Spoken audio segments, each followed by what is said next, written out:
सत्संग से। यहां भगवान शिव और पार्वती में संवाद हो रहा है।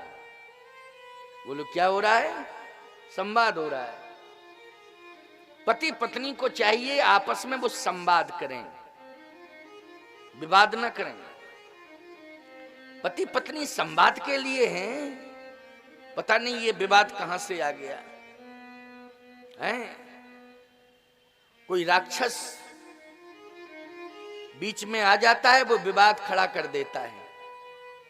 मैं तो यही मानता हूं, या राक्षसी आ जाती होगी कोई, ये जरूरी थोड़ी ना राक्षसी भी आ जाती होगी, वो भी विवाद की स्थिति पैदा कर देती है। राक्षसियों से सावधान रहो, आप सब भी राक्षसों से सावधान रहो। जो विवाद के लिए प्रेरित करे वो दैत्य है, वही राक्षस है। इसलिए सावधान रहने की जरूरत है। अब लो नसानी अब ना नसई हूं, जो हो गया सो हो गया, अब परिवर्तन करने की जरूरत है। आप कल्पना करिए, अपराध के मार्ग पर रत्नाकर डाकू भी चल रहा था। बोलो अपराध के मार्ग पर ही चल रहा था कि नहीं रत्नाकर नाम का डाकू?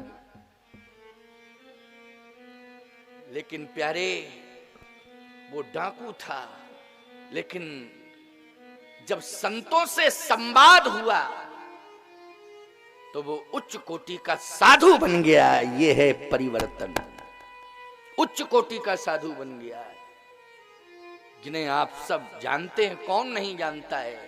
जो अपराध के मार्ग पर चल रहा था, उसने भगवान को ही मार्ग बताया है। चित्रकूट गिरि करहूं निवासु, तह तुम्हार सब भांति सुपासु। बोलो भगवान को मार्ग बताया कि नहीं बताया? कितना बड़ा परिवर्तन हुआ, जरा सोचिए। ये कथाएं मिथ्या नहीं है, इन कथाओं को झूठा मत समझना। इसलिए कह रहा हूं कि कथा सुनना बहुत अनिवार्य है, सत्संग में पहुंचना बहुत आवश्यक है। सत्संग से दूर मत हो।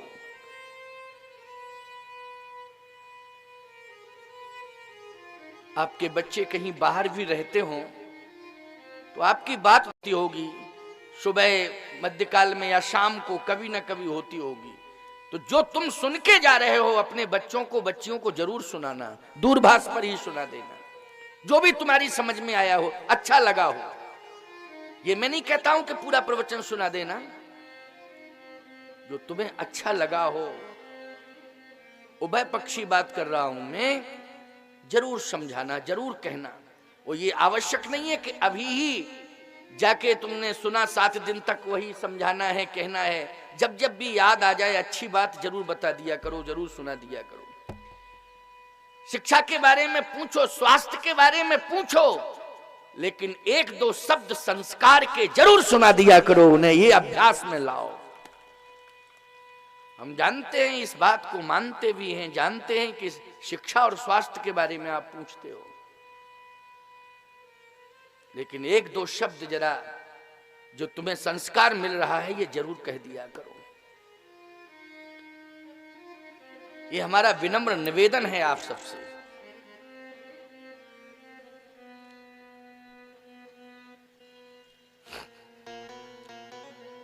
एक संस्कार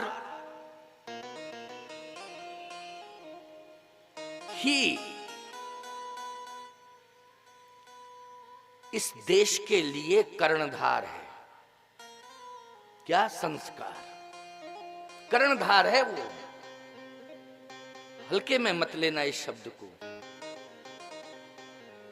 और मैं सत्य कहता हूं, ये परिवार, समाज, देश के लिए और विश्व कल्याण के लिए ये कर्णधार है।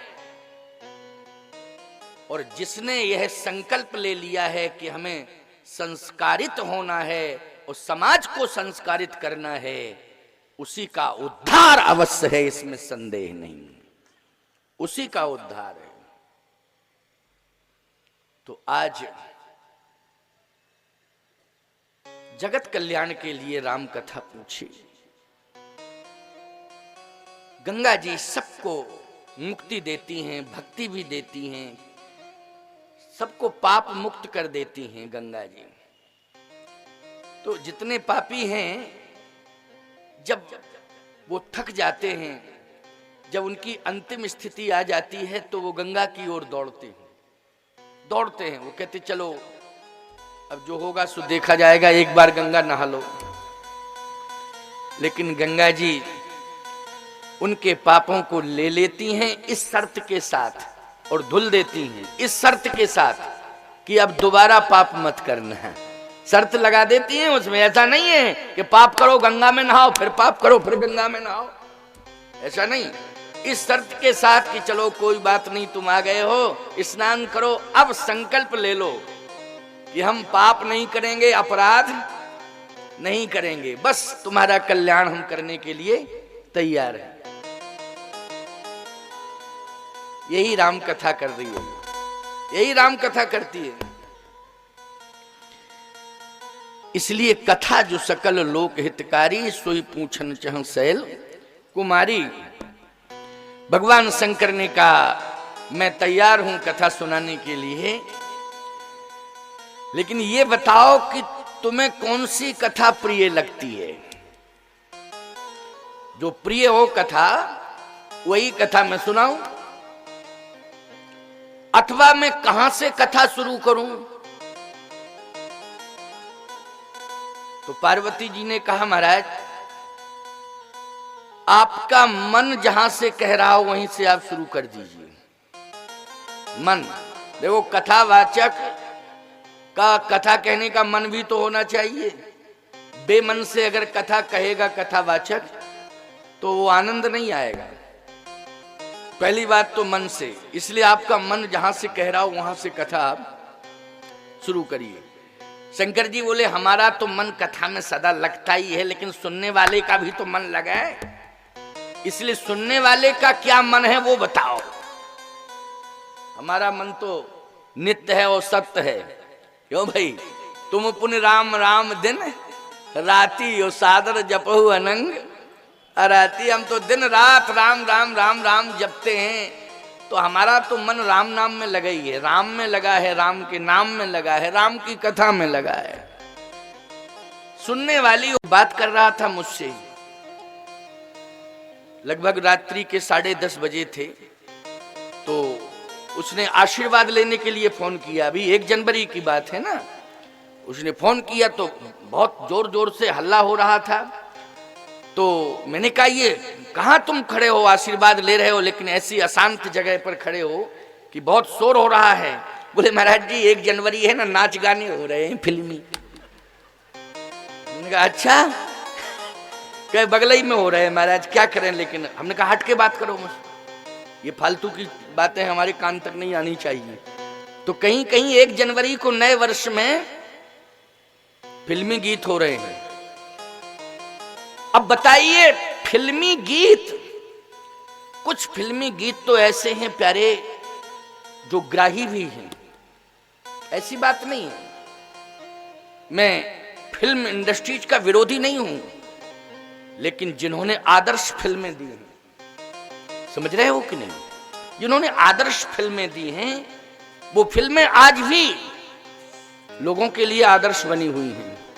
ऐसी बात नहीं है, मैं इतनी हल्की सोच वाला नहीं हूं, लेकिन प्यारे कष्ट तो तब होता है जब फीचर में ऐसा प्रदर्शन हो कि देखने से फ्यूचर ही नष्ट हो जाए। ऐसी फीचर फिल्म का बहिष्कार करना चाहिए, ये मैं दावे से कह रहा हूं। कुछ ऐसे मूर्ख और नालायक लोग भी हैं जो कुछ महात्मा, छद्म भेषधारी महात्मा भेष में ठगते रहे दुनिया को, उनके कुकृत्यों को प्रचारित और प्रसारित कर रहे हैं फिल्म बना करके। मैंने देखा नहीं है, कानों से सुना है। ये मखौल है साधु समाज के लिए, ये सनातन धर्म का मखौल उड़ाया जा रहा है। ये आवश्यक नहीं था कि वो भेष था, वो देश तो नहीं था उनका पवित्र, भेष तो कोई भी बना सकता है, साधु का भेष बनाना सरल है। कपड़े ही तो पहनने हैं, तिलक लगाना है, माला पहननी है, महीने 2 महीने नाई के पास ना जाओ तो दाढ़ी आ जाएगी। क्यों भाई, बाबा बन गए तुम साधु बन गए। ऐसे तो कालनेम भी बन के तैयार हो गया था, कपट मुनि भी बन के तैयार हुआ था, लेकिन गलत। ये निम्न धारणा नहीं होनी चाहिए। मैं उन कलाकारों से भी कहना चाहता हूं कि अपनी सोच को बदलो। ये घटिया किस्म के प्रदर्शन सनातन संस्कृति के खिलाफ हैं। जो साधु भेष दिखा करके इस तरह से आप प्रदर्शन कर रहे हैं, भेष बना के ही तो प्रदर्शन कर रहे हैं साधु का। क्या वो साधु है?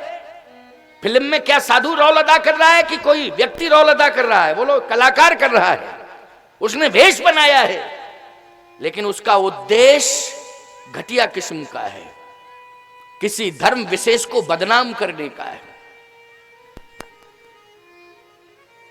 कष्ट होता है मुझे।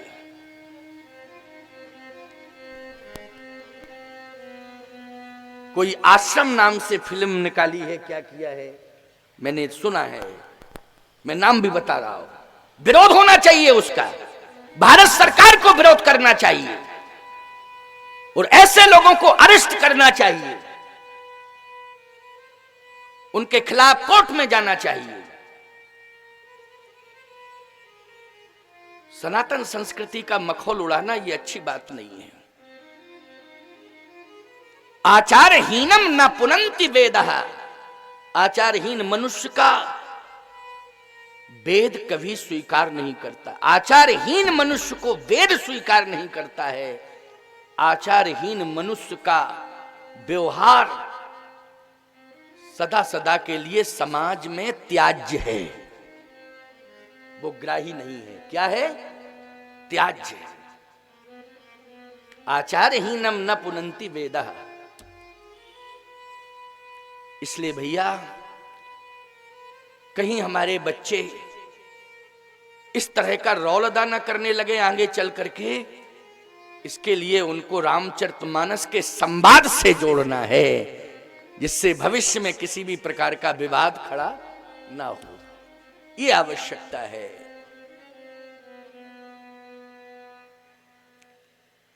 आइए, भगवती पार्वती जी ने कहा, नहीं स्वामी, आप जिस ब्रह्म के प्रति समर्पित हैं वह ब्रह्म मेरे लिए पूज्य है, मेरे लिए आदरणीय है वो ब्रह्म।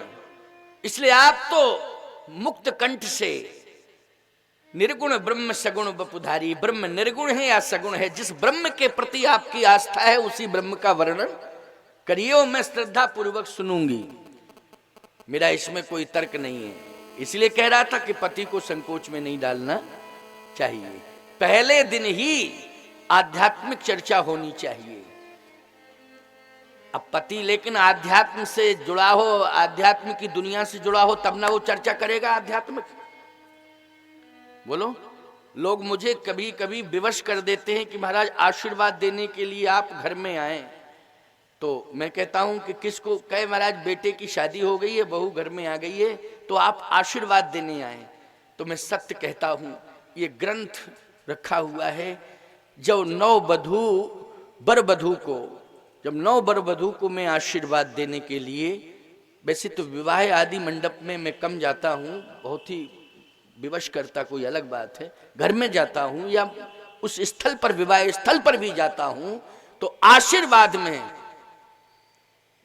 मैं न फल देता हूं न मिठाई का डिब्बा देता हूं, रामचरितमानस ग्रंथ देता हूं कि बेटा ये आशीर्वाद है, इसको बस पढ़ना। ये ग्रंथ मेरा जीवन है। मैं तो कुछ नहीं जानता हूं, बहुत छोटी उम्र से घर छोड़ के निकल पड़ा।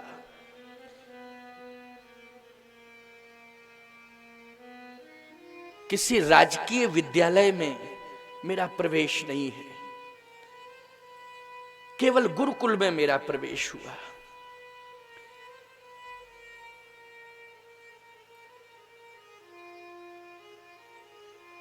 ऋषि मुनि महात्माओं के चरणार बिंदों में रहकर मैंने उनका आशीर्वाद लिया है।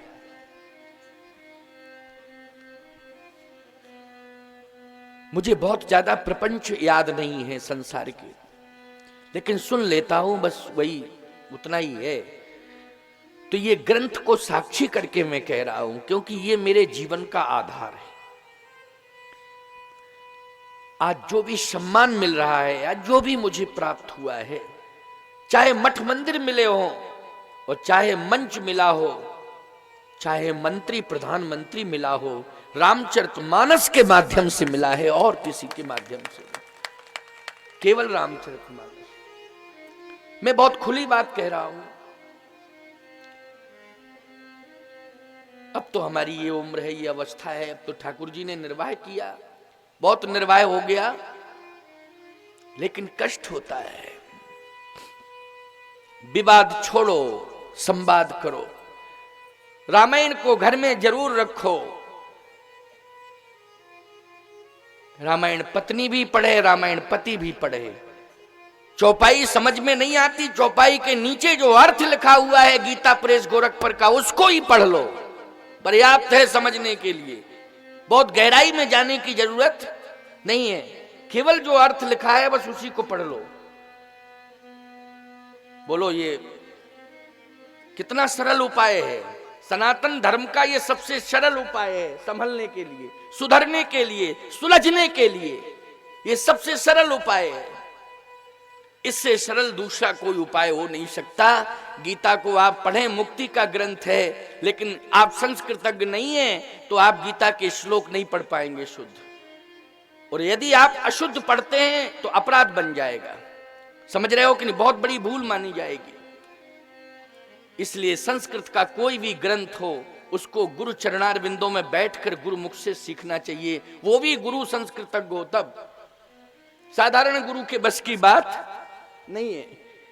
लेकिन छह शास्त्र सब ग्रंथन को रस, सब कुछ इसमें दिया है। ये बहुत सनातन संस्कृति का सरल उपाय मानस में है, इसको बहुत आसानी से पढ़ा जा सकता है। आज भगवती पार्वती जी ने कहा, महाराज आप स्वतंत्र हैं सुनाने में, निर्गुण ब्रह्म सगुण बपुधारी, इसलिए आंखों में आंसू आ गए। प्रथम सो